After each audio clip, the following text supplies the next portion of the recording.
And I want to thank you for meeting with your church family today and genuinely taking the time to come out and be together. And we're so thankful for that. Amen. I'm going to go ahead and have Mrs. Winter and her two little girls come. And they are going to sing for us, right? And it's just two of them or all of them? Just the two of them? So we're going to get these out here. And I was told that Miss Winter doesn't know where to stand. So if I put these on either side of her, I was told she would stay there. So we will do this, all righty? And so you be in prayer for them as they're going to sing for us tonight, okay? Just no water, use it. Okay.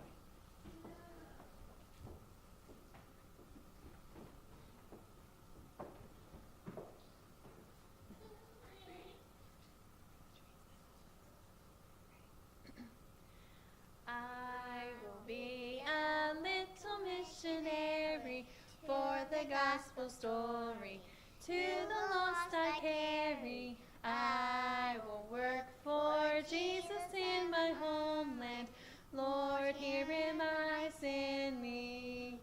I will be a little missionary for the gospel story. To the lost I carry. I will work for Jesus in my homeland. Lord, here am I, send me. Amen. Good job. All right, you go sing. She's going to come back and sing for us in just a second. She just told me she knew where to stand. So,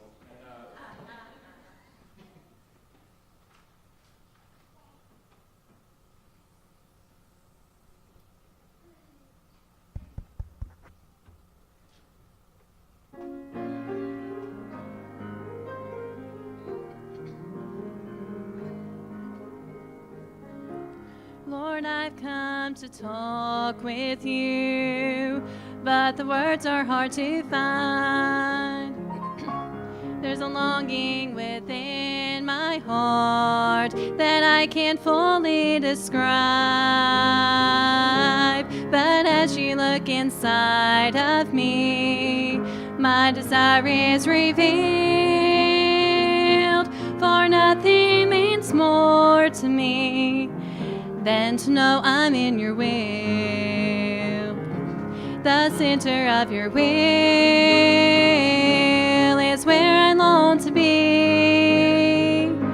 No matter where it takes me, no matter where it leads, I'll follow you all the way. Your plan I'll fulfill. Forever I long to stay in the center of your will.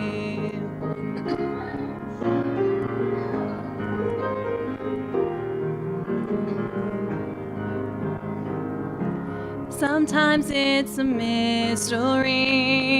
I don't always understand just where you are leading me. I don't always see your plan. Oh, but I've come to trust you more and to love you greater still. There's a cry deep inside of me for the center of your will. The center of your will is where I long to be.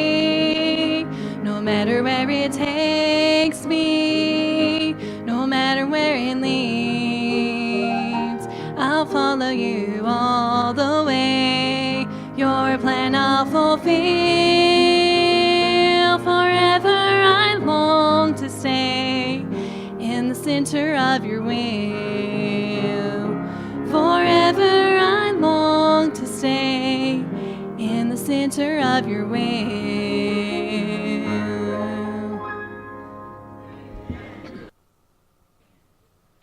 right, thank you, Miss Winter. I appreciate that. And thank you, ladies, for singing for us. And I've lost my mind. There's nothing, can't go to battle without a sword, right? And, all right, good to have you here tonight, genuinely. And is the video up and operational? Go ahead and let the screen down and we'll get everything ready there. I am thankful to have them here. Be sure and go by their display, get their prayer card if you didn't get one this morning, and be in prayer for them as they are headed there. He'll say more about their ministry tomorrow night and be showing their video and some things. And they're headed there, raising support to get there. And you're going to be amazed. You're going to need to be here tomorrow night if you can at all. You're going to be amazed at what God is already doing in their lives to prepare for them arriving there. And I think that's a wonderful promise we need to cling and learn, because the Bible tells us that He will never leave us nor forsake us. And we often only think about that He's with us along the way, but we forget He actually goes before us and prepares the way. And so I appreciate these families and what the Lord is doing through them and their faith that they are using to follow the Lord. Amen? All righty. So let them go ahead and cue up the video there. And is the sun going to be too bright on that this time of day, Jacob? And so I think it'll be all right. You can kill these lights here. And so this is a video from Miss Stringer, and this is 28 minutes long, right? And then tomorrow night we're going to be showing one as well, and you'll want to see that with some things that took place there. And try to be here at 5:30 if you can. That's when we're going to try to do the video, the other 13-minute video with the missionaries and things that are here, church planners, and then we may have an opportunity to do some of these things again later in the week.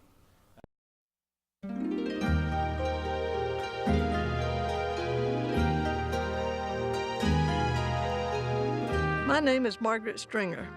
I served as a missionary for over 40 years in the rainforest in the southern part of West Papua, Indonesia, formerly known as Irian Jaya. I lived in the village of Singo in the Chitak tribe, along with other missionaries for most of that time. While there, we heard about some villages north of us whom we did not know. They were deep in the jungle with no access to them except by small canoe. We were really interested in knowing who these people were and whether or not they were related to the Chitak people. We decided to go in and find out. Being the linguist, I was invited to go on that first trip in. First of all, the float plane flew over the villages and dropped gifts. I included a photo of myself because I wanted to be sure they knew I was nice. Then came the time for us to start out. Several of us left Singo in our nice luxury boat, complete with lovely bathroom off the back of it. We traveled 2 to 3 days upriver to the place where we were to meet up with the helicopter. That was a very interesting trip, which is another story. We met up with the Mission Aviation Fellowship helicopter pilot Jim Harris and John Miller, who had flown down from the MAF base at Wamena. 3 of us were to go in on that first trip. Domingos Mayor from the island of Biak, who didn't speak Chitak, Noak Fiak, a Chitak Christian from Singo, and me. We knew that the helicopter would not be able to land, so the plan was for Jim to hover over logs which were 2 to 3 feet off the ground. We would hop out, and then Jim would leave us. He would return in a couple of hours when we would climb up into the helicopter as he hovered over the logs. The first thing we saw as we came in sight of the village was this longhouse. Jim, being a fairly new pilot, didn't know the significance of that house. We knew that it was their ceremonial house. That's where they eat people. Jim thought it would be a lovely place to drop us off. At first, we didn't see anyone. Then we began to see men, stark naked men, coming out of the house. According to plan, Jim hovered over the logs, and we hopped out onto the logs right into the arms of naked men. They were hopping around, shouting, chanting, and yelling. It was absolute, total bedlam. They began pulling us toward the longhouse, but we didn't want to go. However, since we had not had a nice invitation but were being pulled and held, we had no choice. I was getting more attention than Domingos or Noak. The bedlam is indescribable. Domingos was in front, and he kept pulling back and saying, "We will just talk out here." I thought, he's speaking Indonesian, and for sure they don't understand. Noak was behind me, and I got just a glimpse of him. He had a look of pure terror on his face and kept saying, "We came to tell you about God." While he was speaking Chitak, we didn't know whether or not they understood, and besides that, they had no idea who God was. I don't think I said a word. I was no doubt scared speechless. I was aware that Jim was hovering overhead but could not even look up, much less motion for him to stay. We learned later that he announced on the radio for the whole island to hear, "They're getting a good reception, they're being hugged." There's a big difference between being held and being hugged, and we were definitely being held. Then I heard Jim fly away. I prayed, "Okay, Lord, it's just you and us." Just at that time, the Lord gave me real peace. At the same time, I saw Domingos also visibly relax. We stopped resisting and allowed them to pull us on into the house. It was empty except for their bows and arrows and spears in the rafters. They made us sit down on the floor, and they continued their wild frenzy of dancing and chanting. They were all over us, especially me. One fellow, whose name we later learned was Otan, plopped himself right down on my lap. Now, I don't think slapping a headhunter would be a good idea, but I really wanted him off my lap.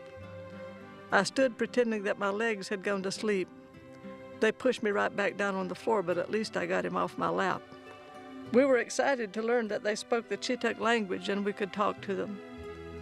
Perhaps the most exciting experience of my missionary career was when Nowak began to talk to them. He said, "The man who created you is God. He lives somewhere up in the sky. He created the fish, the wild pigs, the sago trees for you to eat. He also created us, and He created everything. And He's the one that sent us here to tell you that He loves you." I had big goose chills as they were hearing that for the first time.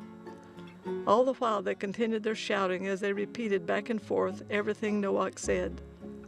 All during that time, some of the men remained standing with their hands propped on the rafters near their weapons, which was a bit unnerving, to say the least.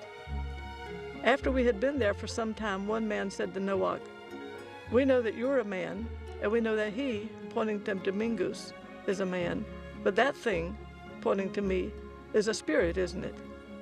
Nowak howled with laughter and told them that I was a human female, while I was thinking, please don't tell them that. They kill people to steal women.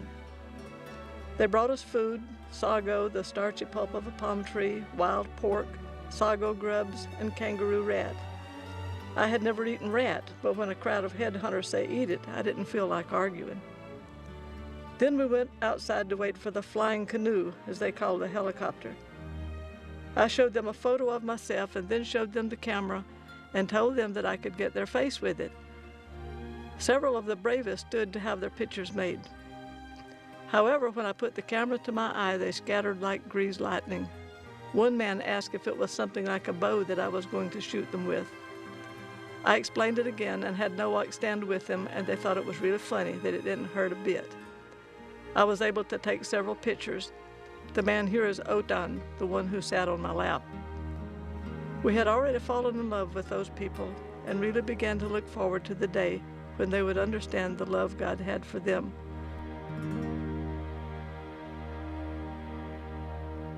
When the helicopter came, Nowak and Domingos ran ahead and climbed up into it, leaving me to fend for myself. I was barefooted because, like the natives, can wrap my toes around the logs and hold on. I showed the people the props and explained the danger and told them not to follow me. I started out on the logs alone. The people were now helping me on the logs, but as soon as they turned loose, I was promptly blown off the logs by the props. I fell on 2 to 3 inch thorns on the ground. I climbed back up onto the log and fell off again. All the time the pilot was yelling for me to hurry. Finally, I ended up crawling on the logs to the helicopter, and then Domingos pulled me on board. I had words with the 2 gentlemen as I pulled thorns out of my toes. When we arrived back at Singo, the people, especially the women, were mourning for us. They begged us not to return to Vacabus, saying, "Those people are jungle people. They'll kill you, cut your heads off, cut you up, and eat you." Very encouraging. Nowak was not willing to return.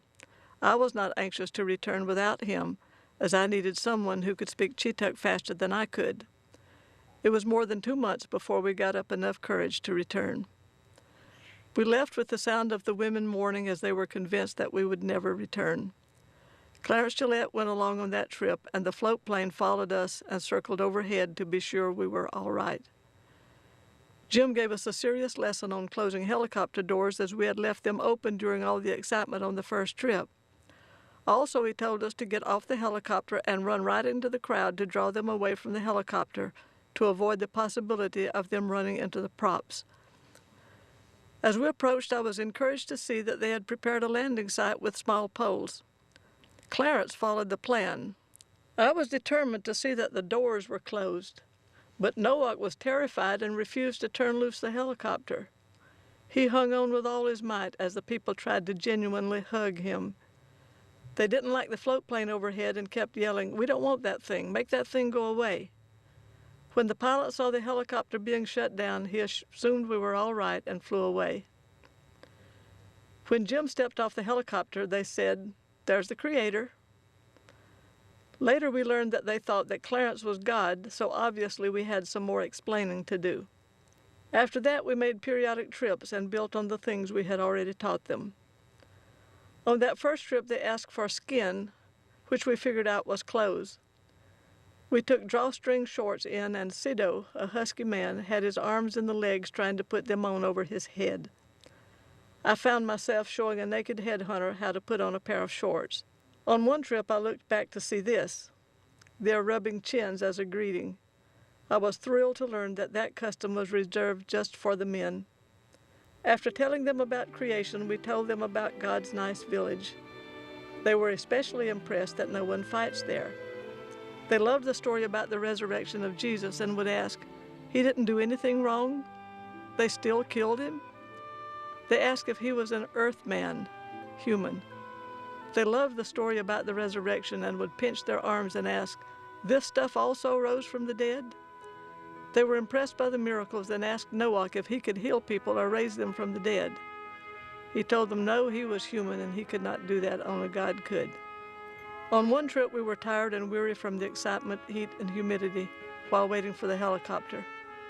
One man said to me, "Go to sleep and we'll take your clothes." I came wide awake. I brought the pictures I had taken of them, but they were not a bit impressed. They didn't recognize themselves, having never had a mirror. They, however, became excited when they recognized other people in the pictures. They usually gave us food, and hands on me was a constant experience. At first, the women and children remained hidden in the jungle. I asked for them, and they brought out the oldest lady they had. I guess they figured we would not steal her. On one trip, the men went out to kill a pig in the yard. I wanted to get a picture. The pig ran. The man ran on the logs and killed the pig with one shot while I was still focusing the camera. That was when I decided that running from those people would be futile. I showed them the flash on my camera and explained it. They held my hands, forcing the camera back into my bag, yelling, "No fire, no fire." I asked if I could use it on the pig since it was already dead. They decided that would be all right, but screamed when the flash went off. Then howled with laughter when they realized that it didn't hurt. So then I was allowed to take pictures inside with the flash. One day they had taken some wild pork off the fire and laid it on the floor for us to eat. Dozens of small roaches were crawling all over it.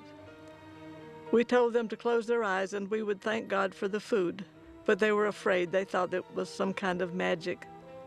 So they kept their eyes open while Noah prayed. I had my eye on a piece of pork that seemed to have the fewest roaches, and I was determined to get it. As soon as the prayer was over, I grabbed the bamboo knife and cut off my piece of pork. But Pau, the chief, immediately grabbed it from me, pinched off a piece with filthy, dirty hands, handed it to a young man who ate it, and then handed the meat back to me. I learned later that this was to prove to me that no curse had been put on the food. If they had only known that it wasn't witchcraft that I was afraid of. Once the helicopter was late coming for us and we were sleepy and tired when a man said to me, "Just close your eyes and tell him to come back." We thought, oh no, he still thinks that the pilot was God. We longed for the day they would not only understand who God was, but would come to trust him for salvation. During that time, we were encouraging the people to make peace with their enemies, stop fighting, and move to the edge of a river where we could get in by boat. We have emphasized the village of Wakabus, but there were actually two more, Esaun and Sorai. Visits were also being made to those villages. Eventually, we were trusted enough to be allowed into their tree houses. They did not bury their dead, but put them in a woven mat, place them on a rack near the house, and after the flesh had decayed, they would save the bones. The skulls especially were saved. They were felt to have power to ward off evil spirits. If a lady had twins, they felt that one was the product of an evil spirit. The husband would beat his wife, and then they would kill one of the twins. If a baby was born with an obvious physical defect, it was killed at birth. As we gained their trust, we were allowed to move about the village, and the children mustered up their courage to come out. The children were lovable and friendly, and very fascinated by these strange-looking people who had come to their village. Most of them had swollen tummies due to malnourishment and intestinal parasites. We did not know what was wrong with this child, but he died shortly after this picture was taken. The women as well began to trust us, and we had opportunities to spend with them. I spent time checking out their dialect to discover differences between it and the dialect at Singo. This man is trying to find that little man who is talking in that box, the tape recorder. Some of our trips were exciting. We spent the night in this village on the way to Vacabous and later learned that warriors had been on their way to attack them that night. A Muslim man out on the river met them, gave them gifts, and encouraged them to return to their village, possibly saving our lives.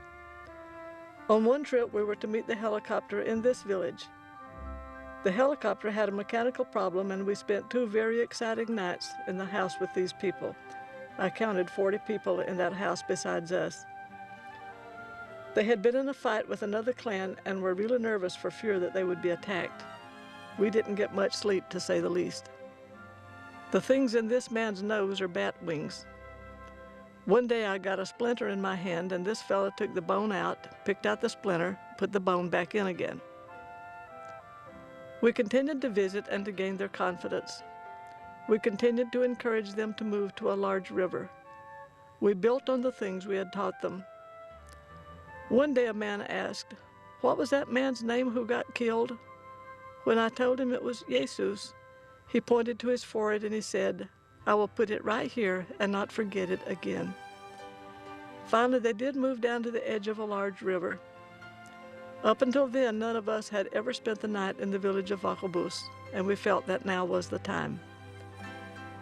We flew on the float plane to the village of Binam, which was at the mouth of the smaller river where Vacabous had located. We hired paddlers at Binam with 2 canoes to paddle us upriver to the village. It took over 6 hours. When we neared the village, we could hear their excited voices around the curve in the river. As we came in sight and they recognized us, they did their usual shouting, chanting, and dancing routine. They were living in simple lean-tos on the ground as they had not yet built huts. Life was pretty cozy as several families were all together on the ground. The first 3 days were really miserable as we stayed in the tents in indescribable heat and humidity. We had the people make us this shelter from palm branches to give us a bit of shade, which did little to help. We rigged up this large piece of plastic to catch rainwater for drinking. However, the people had never seen plastic and were constantly rubbing their very dirty hands across it. So much for nice, clean water. I looked like I was having fun here, but believe me, it wasn't much fun in the heat. In the meantime, they were building this luxury mansion for us, and were we ever glad to move into it out of the sun. They gave us absolutely no privacy, and as many as could moved right in with us. We got lots of practice changing clothes under the sheets while they were standing around looking at us, wondering what in the world was the matter with us. Flies were unbearable in the daytime and mosquitoes at night. We hung an extra mosquito net to eat under, which helped to keep the flies off our food a bit. We sat around with them all day, talking, laughing, and winning their trust. They were lovely people. You would never know they were headhunters by their beautiful sense of humor. They loved to tease and they loved to joke. They got after me with a dead snake one day and thought it was great fun having me running and screaming from it. And if you get bored or hungry, you can help yourself from the abundant supply of lice from your neighbor's head. We learned more about the individuals. Pau, who never left our side, was the chief. He became chief by killing and eating the most people. He was friendly, but he didn't show any interest in the gospel. He never left our side. He watched everything we did. We had to feed him. He slept there, but he was not interested in the gospel. Several times when I tried to talk to him, he told me I was lying. Bido was assistant chief who gained that position by killing a man who had shot Pau. He showed real interest in the gospel from the very beginning. Every afternoon we entertained them with another strange custom of ours, taking a bath. This was done fully clothed in the dirty river with an audience on the bank observing. Pau decided to get in with us. and much to our dismay got in upriver from us. I soaped up my face and handed him the soap. Having never seen soap, he did the same, only didn't know to close his eyes. That ended the bathing with a friend episode. The people were open and receptive. All of us experienced real frustration in presenting the gospel to them. Imagine that you are one of them, seeing someone from the outside for the first time, and these strange people tell you that someone who lives up in the sky somewhere, who is called God, created you. He has a nice village up there where people are never sick or hungry or sad. They don't kill each other and don't die. They live forever. He wants you to go there and live with him, but he will not allow even the least bad thing to enter his village. Since you have sinned, you are excluded. However, he opened a path for you. He had a son named Jesus. He came here and became a human and never did anything bad. Wicked men killed him, and he rose again from the dead and returned to God's village. Now, if you'll just believe that, and believe that he took the punishment that you should get, he will take away all the bad things and will let you come to his village and live with him forever. It seemed impossible that they could understand that, and it would have except for the Holy Spirit. They brought us a variety of food: wild pork, lizard, fish, turtle, etc. This is Ruth petting Lunch, a kangaroo rat. And life with the Chetuk people would not be complete without the grubworms.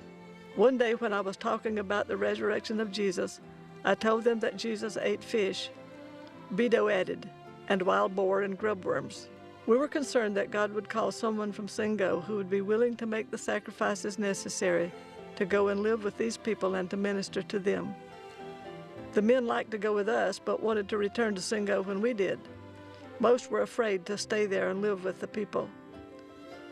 Just about a month after that visit, Gel Vinji, my co-worker at Singo, along with Sahu and Jakob Fiak, and I returned for a visit. That visit turned out to be really exciting. We moved into the lovely home away from home and set up our water collection apparatus and even built a kitchen. As usual, we had the single sideband ground-to-air radio along with a car battery to power it and kept in touch with the missionaries at Singo. This was Gail's first trip, and she made a hit with the people right away.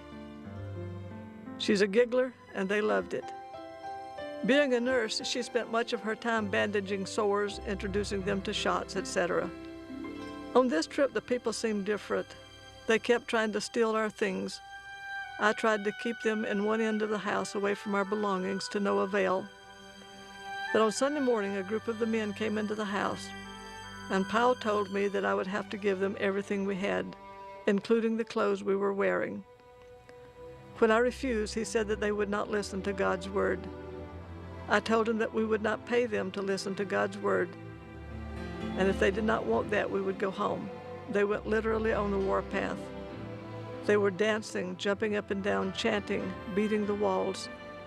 I tried to put my hand on Powell's shoulders to ask him to calm down and to listen to what I had to say. At first he tried to shove me away, but finally calmed down and everyone else followed. They sat down and I told them again while we were there. I reminded them that we never came with weapons and came only because we loved them and wanted them to know that God loved them. On the first trips in, when we would get off the helicopter, their first question would be to us, "Did you come to fight?" And we'd say, "No, we didn't bring anything to fight with." And so I reminded them of that. And they would say among themselves, "That's right, she loves us. That's right, they never brought weapons." They seemed to be receptive, so Sahu began to preach on the death of Christ. While he was preaching, I called the missionary at Singo and the pilots to let them know what was happening. When the sermon was over, the men jumped up and ran to the river, jumped into the canoes, and began paddling downriver. We learned that they had gone for bows and arrows. That didn't make much sense at the time, as they had plenty of bows and arrows for the four of us. We were all ready for an immediate evacuation, but we felt that we should stay.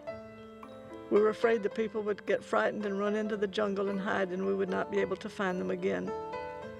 We expected that those men would return in the early afternoon, still giving time for an evacuation if necessary.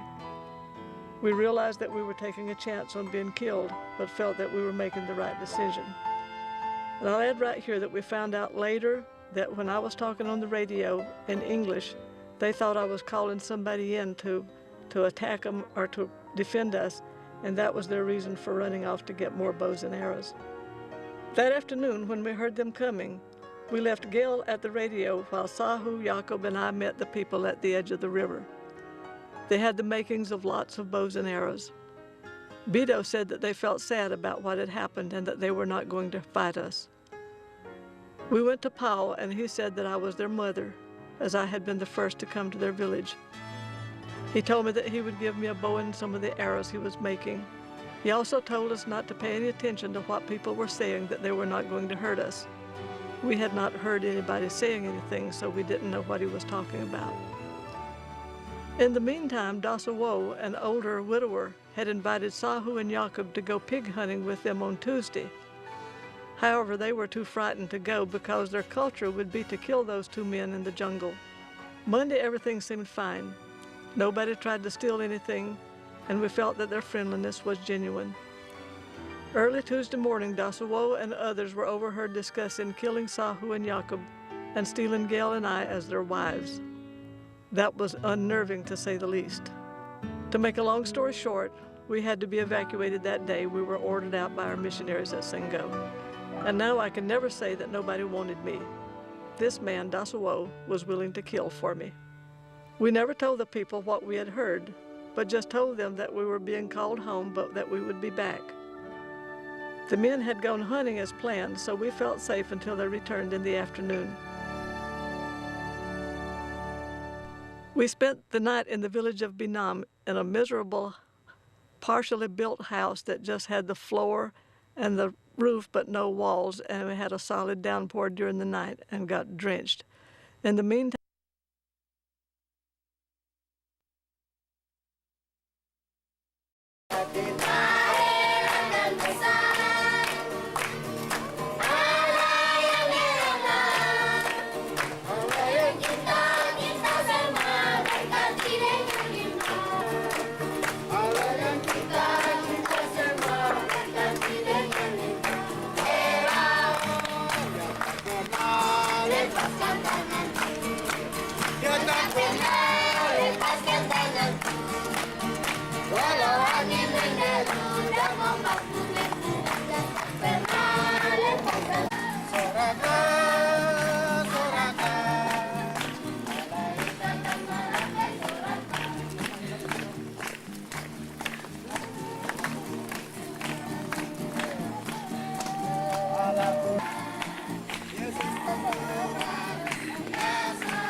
Siapa punya telepon?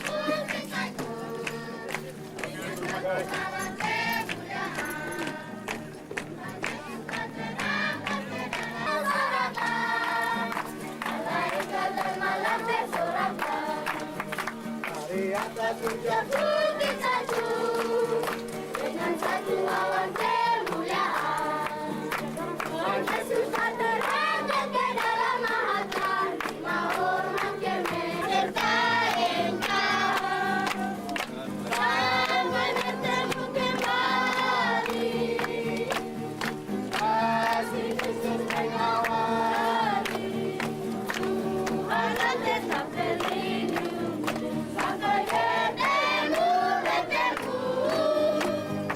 Sampai lagi kita bertemu, sampai bertemu, Tuhan tetap berlindung. Tuhan Allah beserta engkau, sayang dan kenaunganmu, Tuhan Allah tetap berlindung, sampai bertemu. Sampai lagi kita bertemu, sampai bertemu, Tuhan tetap berlindung. Tuhan Allah beserta engkau, dalam susah dan terus, rangkulannya menghibur. If you want to sit, you can. That's fine. It can be a little warm in there.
all you. You want to send all. I'm going to ask you to cheat, huh? Well, Robert's